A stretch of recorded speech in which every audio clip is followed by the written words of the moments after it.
Well, the French president there, who along with 5 other countries expected to formally recognise a Palestinian state this Monday, talk of long-term peace on a day when hundreds of thousands of civilians, of children, are being forced from their homes, of being killed, shot, bombed or starved by Israeli forces. To get more insight on it all now, we're joined by former spokesman for the UN Agency for Palestinian Refugees, UNRWA, Mr. Chris Gunness. Thanks so much for your time and joining us here on France 24. Can I start by asking you just to give us your opinion on this recognition of a Palestinian state by more and more countries this Monday?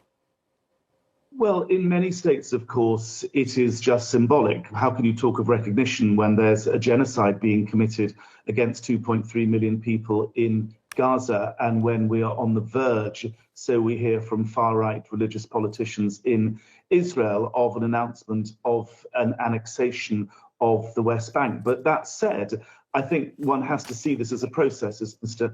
Macron says. I think that if Israel reacts to this coordinated recognition package by announcing an annexation, then I think there has to be, and I think there will be, some kind of coordinated action in the United Nations to sanction Israel. And so I think that although for the moment it seems like a process, that process could either go in the direction of peace, as Mr. Macron clearly would like to see. There's no sign whatsoever that Israel is interested in that.